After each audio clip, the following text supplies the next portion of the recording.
ভদ্রপুর যাচ্ছিলাম ফল কিনতে, কারণ আজকে ঠাকুরের মাথায় একটু জল ঢালবো সোমবার, তার জন্য একটু ফল আনতে যাচ্ছিলাম ভদ্রপুর থেকে যেয়ে চান টান করে ঠাকুরের মাথায় জল ঢালবো। সেগুলো তোমাদেরকে দেখাইনি তো তাড়াতাড়ির মধ্যেখানে, কারণ রান্নাও বসাতে হবে, তো চারিদিকে মানে চিন্তা ভাবনা করে তো তাড়াতাড়ি করেছি। তো চলো রান্না কী করলাম তোমাদের সাথে সেটা শেয়ার করি। সোয়াবিন আলু তরকারি, তারপরে শাক আর মোচার তরকারি, বরবটি তরকারি, এই তিনটে দিয়েছে আমার মা। আর সোয়াবিনের তরকারি আর ডিম সিদ্ধ, আলু সিদ্ধ, আর এগুলো আমি করেছি, আর টক।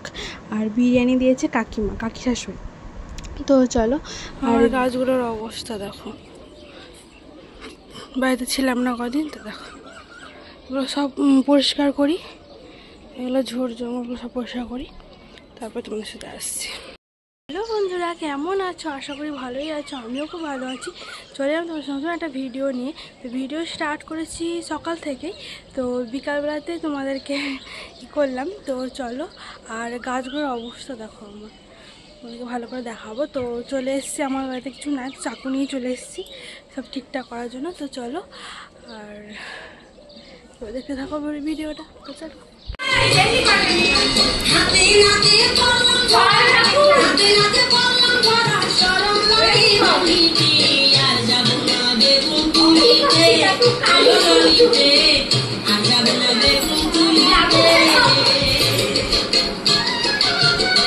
কেমন ওই বাড়িতে নাচ ছিল দেখলা?